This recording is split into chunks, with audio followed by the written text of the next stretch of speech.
CBSE words में आपका स्वागत है। तो आज की इस वीडियो में हम क्लास 10 हिस्ट्री का फर्स्ट चैप्टर जिसका नाम है the rise of nationalism in Europe, इसका सोर्स बी डिस्कस करेंगे। सोर्स ए और सी की वीडियो ऑलरेडी अपलोड हो चुकी है। तीनों जो बॉक्सेस हैं उनकी वीडियो भी अपलोड हो चुकी है। अगर आपको देखना है तो क्लास 10 हिस्ट्री वाली प्लेलिस्ट से जाकर देख सकते हो, जिसका लिंक मैंने डिस्क्रिप्शन में दे दिया है। Economist began to think in term of the national economy. अब देखो, इकोनॉमिक्स क्या होता है। इकोनॉमिक्स वो सब्जेक्ट होता है जहाँ पर हम मनी, ट्रेड यानी आपका जो व्यापार बिजनेस हो गया, इंडस्ट्री, इन सब चीज़ों के बारे में स्टडी करते हैं, बात करते हैं। अगर सिंपल वर्ड में हम इकोनॉमिक्स सब्जेक्ट को समझें, ठीक है। इकोनॉमी क्या होता है? इन्हीं सब चीज़ों की रिलेटेड जो बातें होती है वो इकोनॉमी होती है हमारी। इकोनॉमिस्ट कौन होते हैं? जो इन्हीं सारी चीज़ों की यानी ट्रेड हो गया, मनी हो गया, इंडस्ट्री हो गया, इनके बारे में स्टडी करते हैं, इनके बारे में अच्छी नॉलेज रखते हैं, नई नई रिसर्च सामने लाते हैं, इन्हें इकोनॉमिस्ट कहते हैं। तो जो इकोनॉमिस्ट थे वो ये सोचना शुरू कर दिए किस बारे में? नेशनल इकोनॉमी के बारे में। अब थोड़ा सा बैकग्राउंड में बताता हूँ। जैसे आपने पढ़ा होगा कि नेपोलियन ने क्या किया था, वो इलाके जहाँ जर्मन भाषा बोली जाती है, तो ऐसे ग्रुप बनाया था जिसके अंदर 39 ऐसे इलाके थे जहाँ जर्मन भाषा बोली जाती थी। अब हर इलाके की अपनी अलग करेंसी होती थी, अलग अपना वेट और मेज़र का जो पैरामीटर है यानी नापने और तोलने का जो सिस्टम है वो अपना अलग था।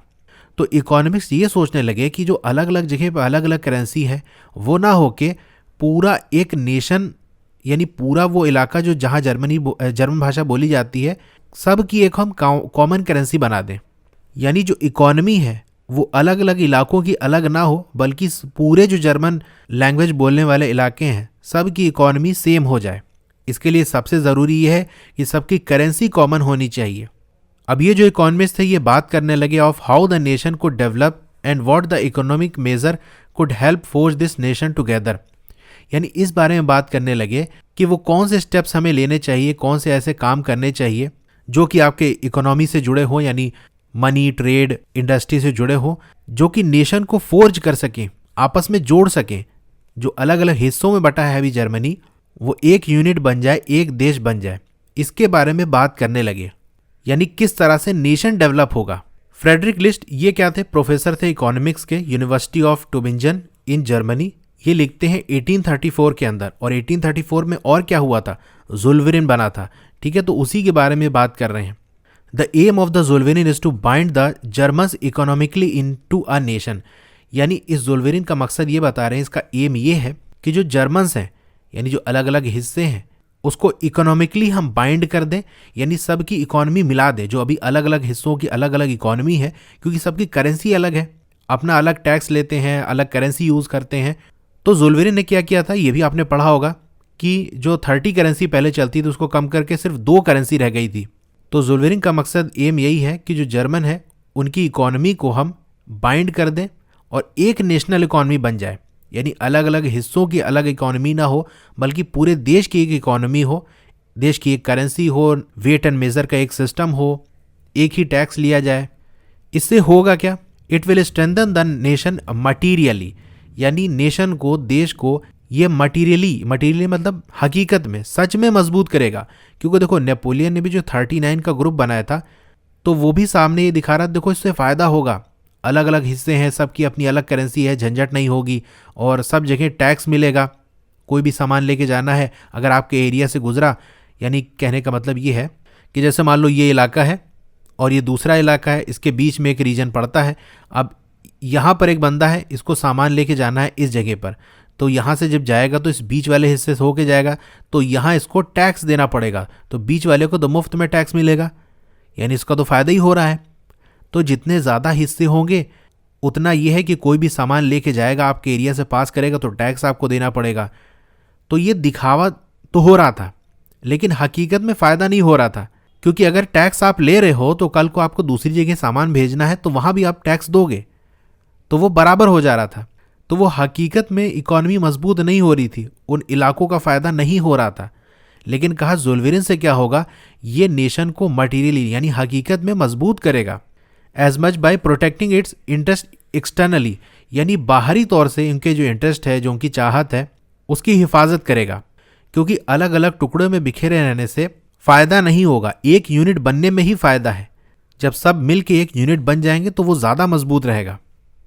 As by stimulating its internal productivity, क्योंकि इससे होगा क्या, जो इंटरनल प्रोडक्टिविटी है वो बढ़ जाएगी। कैसे बढ़ जाएगी भाई, आप सामान बना रहे हो, अलग अलग जगह आपको टैक्स देना पड़ेगा, सामान का दाम बढ़ जाएगा। जैसे मैंने आपको चैप्टर में बताया था कि एक बंदे को हैब्सबर्ग से न्यूरेमबर्ग जाना है तो उसको 11 जगह रुकना पड़ेगा, हर जगह 5% टैक्स देना पड़ेगा, तो सामान का जो दाम है वो ऑटोमेटिकली बढ़ जाएगा। अब सामान का दाम बढ़ जाएगा, सामान महंगा हो जाएगा तो कम खरीदा जाएगा, जब कम खरीदा जाएगा तो बनाया भी कम जाएगा, ठीक है, तो जो प्रोडक्टिविटी है वो कम हो जाएगी। लेकिन अगर एरियाज़ को हम जोड़ देंगे, टैक्स कम हो जाएगा, रेट कम हो जाएगा, प्रोडक्टिविटी बढ़ जाएगी। जब प्रोडक्टिविटी बढ़ जाएगी तो ऑटोमेटिकली जो हमारे इंटरेस्ट हैं वो प्रोटेक्ट हो जाएंगे, जो हम चाह रहे हैं वो हमको मिलेगा। It ought to awaken and risen the national sentiment through a fusion of individual and provincial interest, यानी ज़ोल्वेरिंग से यही चाहा जा रहा है कि ये जो नेशनल सेंटिमेंट है, जो राष्ट्रवाद की भावना है, देशभक्ति की भावना है, अगर सो रही है तो उसको जगाया जाए, अगर कम है तो उसे बढ़ाया जाए, राइज किया जाए। किस तरह से, जो इंडिविजुअल इंटरेस्ट हैं, अलग अलग लोगों के जो इंटरेस्ट हैं वो मिल जाए, और जो प्रोविंशियल इंटरेस्ट हैं वो भी मिल जाए, यानी सब कोई अपने बारे में भी सोचे कि हमारा किस तरह से फ़ायदा होगा। तो जब सोचेगा तो ये समझ में आएगा कि एक यूनिट बने रहने में ही फ़ायदा है।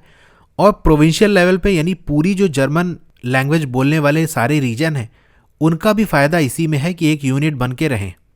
जर्मन पीपल ने ये रियलाइज़ किया, इस बात का एहसास हुआ that a free economic system is the only means to engender national feeling. कहा हमारी जो इकोनॉमी है वो आज़ाद रहेगी, यानी आज़ाद इकोनॉमी वाला सिस्टम अगर रहेगा तो इसी रास्ते से जो नेशनल फीलिंग है, राष्ट्रवाद की जो भावना है, देशभक्ति की जो भावना है वो इंजेंडर होगी, यानी पैदा होगी।